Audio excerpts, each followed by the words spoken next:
Добро пожаловать на канал. Это моя авторская история. Иногда один простой поступок меняет сразу несколько жизней. Именно об этом эта история. Приятного просмотра.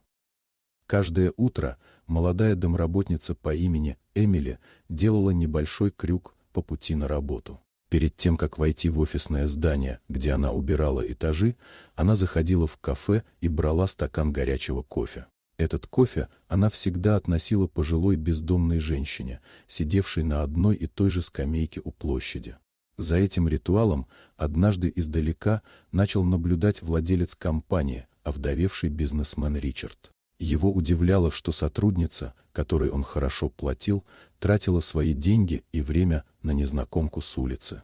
Он видел, как Эмили осторожно передавала кофе, как задерживалась рядом дольше, чем требовала простая вежливость, и как в этом жесте было больше, чем жалость.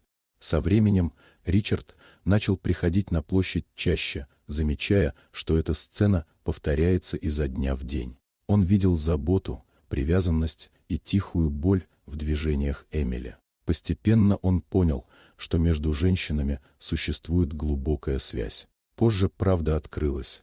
Бездомная, которую звали Маргарет, была матерью Эмили, потерявшей работу, дом и здоровье несколько лет назад.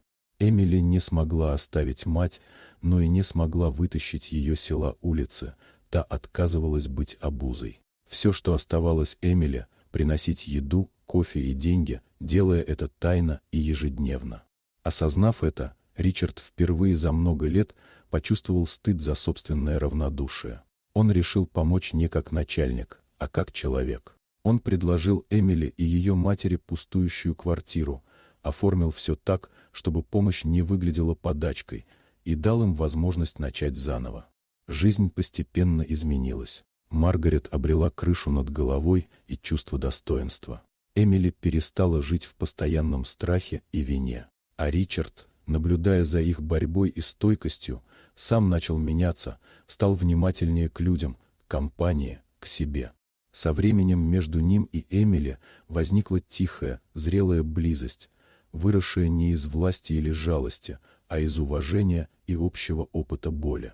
Прошли годы. Они стали семьей, а то место, где все началось, осталось для них символом простого поступка, который однажды изменил сразу несколько жизней. Иногда именно чашка кофе, протянутая вовремя, становится началом пути к дому, любви и настоящему смыслу. Вот такая удивительная история. Дорогие друзья, напишите в комментариях, откуда вы смотрите это видео. До скорой встречи!